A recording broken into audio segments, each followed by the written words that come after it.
வாழ்க வளமுடன். ஓம் நமச்சிவாய. அனைத்து தமிழ் உள்ளங்களுக்கும் வணக்கம். ஜோதிட சாஸ்திரம் 27 நட்சத்திரங்களையும் 12 ராசிகளையும் நவ கிரகங்களையும் அடிப்படையாக கொண்டுதான் இயங்கி வருகின்றன. இதில் நவக்கிரகங்கள் ஒவ்வொன்றும் ஒவ்வொரு விதமான குணநலன்கள் கொண்டவை.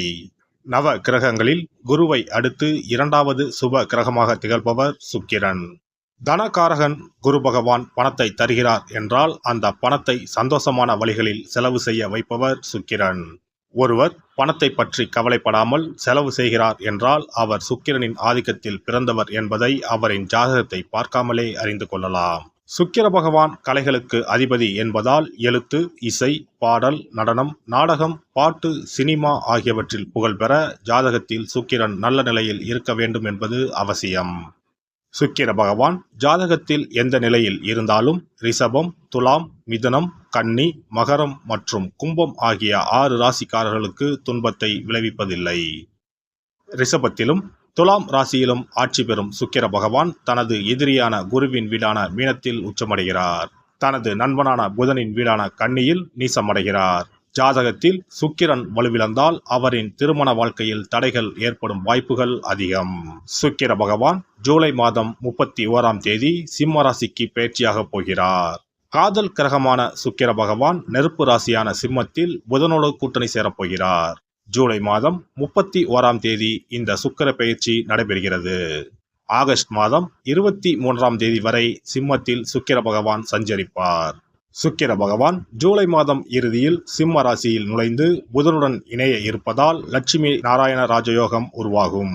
மேலும் ஆகஸ்ட் மாத மத்தியில் சூரியனும் சிம்ம ராசிக்கு வருவதால் சுக்கிராதித்ய ராஜயோகம் உருவாகும். புதன் சுக்கிரனோடு ஆட்சி பெற்ற சூரியனும் இணைவதால் உங்கள் ராசிக்கு என்ன பலன்கள் கிடைக்கப் போகிறது, எதில் எல்லாம் கவனமாக இருக்க வேண்டும் என்று பார்க்கலாம்.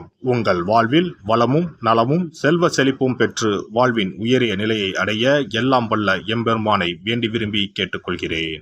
மகர ராசி அன்பர்களே, உங்களுடைய ராசிக்கு சுக்கிர பகவான் 8ஆம் வீட்டில் மறைகிறார். இதனால் திடீர் அதிர்ஷ்டங்கள், தனவரவு ஏற்படும். எதிர்பாராத பணவரவு உங்களுக்கு உண்டாக போகிறது. காரணம், மகர ராசிக்கு சுக்கிர பகவான் 10ஆம் அதிபதி. வாடிக்கையாளர்களின் பணங்களை முதலீட்டாளர்களுக்கு கொண்டு வந்து கொடுக்கும் கிரகம்தான் சுக்கிரன். அப்படிப்பட்ட சுக்கிரன் உங்களுக்கு அஷ்டமத்தில் இருப்பது அதிர்ஷ்டங்களை தான் கொண்டு வரும். எவ்வளவு பாடுபட்டாலும் வெற்றி அடைய முடியவில்லை என்ற வருத்தத்தோடு இருக்கும் மகர ராசி அன்பர்களுக்கு தற்போது வெற்றிக்கான படிக்கட்டுகள் கண்களுக்கு தெரியும்.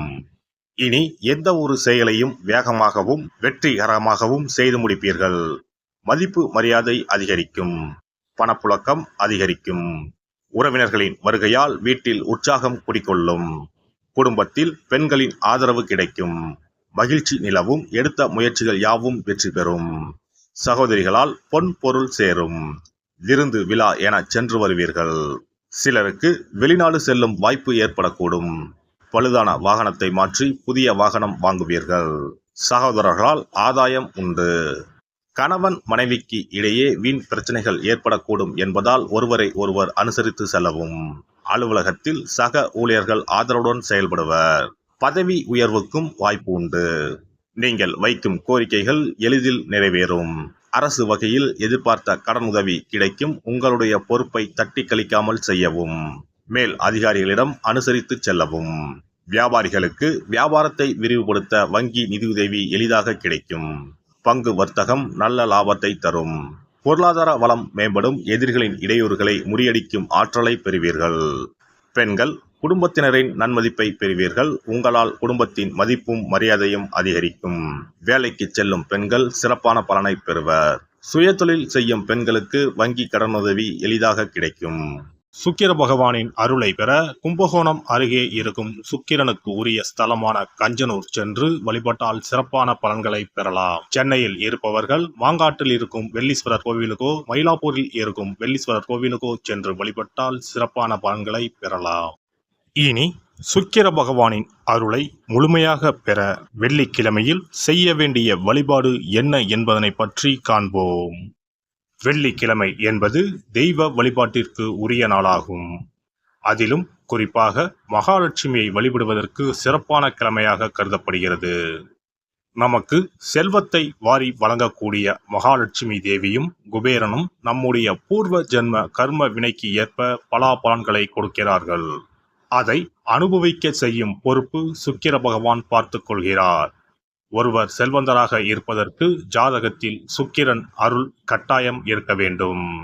சுக்கிரனுடைய அருள் பெற வெள்ளிக்கிழமையில் சுக்கிரஹோரை வரும் நேரத்தில் இவ்வாறு வழிபாடு செய்தால் சுபபோக வாழ்க்கையை அனுபவிக்க முடியும். ஒருவருடைய ஜாதகத்தில் சுக்கிரன் நீச்சம் பெற்றால் உடல் ரீதியான ஆரோக்கிய ரீதியான பாதிப்புகள் ஏற்படும். சொத்து சுகங்கள் எவ்வளவு இருந்தாலும் அதை முழுமையாக அனுபவிக்க முடியாமல் செய்துவிடும். பெரிய பெரிய பணக்காரர்களை எடுத்துக்கொண்டால் அவர்களிடம் எவ்வளவு காசு கொட்டி கிடந்தாலும் சுக்கிர தசை இல்லை என்றால் அவ்வளவு பணமும் வீண் விரயமாகத்தான் போகும். குறிப்பாக மருத்துவ செலவுகள் செய்தே சொத்துக்கள் அழியும் நிலை வரும். இதற்கு சுக்கிர பகவானுடைய வழிபாடு நல்ல ஒரு பலனை கொடுக்கும். சுக்கிர பகவானுக்கு வெள்ளிக்கிழமை என்பது உரிய தினமாகும். சுக்கிரன் அருள் பெற வீட்டில் வெள்ளி பொருட்களை பயன்படுத்துவது நலமாகும். வெள்ளியில் சுக்கிரன் வசிப்பதாக ஐதீகம் உள்ளது. வெள்ளி பொருட்கள் கொண்டு பூஜை செய்தால் சகல சௌபாக்கியங்களும் உண்டாகும். சுக்கிர வழிபாடு செய்ய நினைப்பவர்கள் காலை 6 மணி முதல் 7 மணி வரையிலான காலம் சுக்கிரஹோரை ஆகும். அதனை தவறவிட்டால் மதியம் 1 மணி முதல் 2 மணி வரை சுக்கிரஹோரை நிகழ்கின்றது. அதையும் தவறவிட்டால் இரவு 8 மணி முதல் 9 மணி வரையிலான சுக்கிரஹோரை நேரத்தில் வழிபாடுகள் செய்து பயன்பெறலாம். இவற்றில் காலை 6 மணி முதல் 7 மணி வரையிலான முதல் சுக்கிரஹோரையில் சுக்கிர வழிபாடு செய்வது சிறப்பான பலன்களை கொடுக்கும். காலை முதல் மாலை வரை உபவாசம் இருந்து சுக்கிர பகவானுக்கு உரிய காயத்ரி மந்திரத்தை உச்சரித்து கல்கண்டு சேர்த்த சர்க்கரை பொங்கலை நைவேத்தியம் படைத்து வெள்ளை நிற பூக்களால் அர்ச்சனை செய்ய வேண்டும். சுக்கிர தசை நடப்பவர்களும் சுக்கிரன் நீச்சம் பெற்ற ஜாதகக்காரர்களும் இந்த வழிபாடு செய்வது சிறப்பான பலன்களை கொடுக்கும். சுக்கிர தசை நடக்கும் பொழுது சுக்கிர வழிபாடு செய்து வர வருமானத்தை சுகமான வாழ்க்கை வாழ்வதற்கு உரிய வகையில் பயணிக்க செய்யும். வீடு நிலம் வாங்குவது, ஆடம்பர பொருட்கள் சொத்துக்கள் போன்றவற்றை வாங்க வைக்கும். அதுவே சுக்கிரன் நீசம் பெற்ற காலத்தில் இந்த வழிபாடு செய்பவர்களுக்கு வீண் விரயங்கள் இல்லாமல் ஓரளவிற்கு வறுமையிலிருந்து பிழைக்கச் செய்யும். வெள்ளிக்கிழமையில் நவக்கிரக கோவிலுக்கு சென்று சுக்கிர பகவானுக்கு வெள்ளை வஸ்திரம் சாற்றி வழிபாடு செய்யலாம். வெள்ளை நிற நைவேத்தியங்கள் தயார் செய்து கோவிலில் வரும் பக்தர்களுக்கு தானம் செய்யலாம். இவ்வாறு செய்து வர சுக்கிரனின் முழு அருளும் கிடைக்கப் பெற்று வாழ்வில் உயரிய நிலையை அடைவீர்கள். எல்லாம் வல்ல இறையருளால் நீங்களும் உங்கள் அன்பு குடும்பமும் உடல் நலம், நீலாயுள், நிறை செல்வம், உயர் புகழ், மெய்ஞானம் ஓங்கி வாழ்க வளமுடன். இந்த வீடியோ பதிவு உங்களுக்கு பிடித்திருந்தால் லைக் பண்ணுங்க, கமெண்ட் பண்ணுங்க, ஷேர் பண்ணுங்க, மறக்காம சப்ஸ்கிரைப் பண்ணுங்க, பக்கத்துல இருக்கிற பெல் பட்டனை கிளிக் பண்ணுங்க. நன்றி, வணக்கம். ஓம் நமச்சிவாய. சிவாய நம.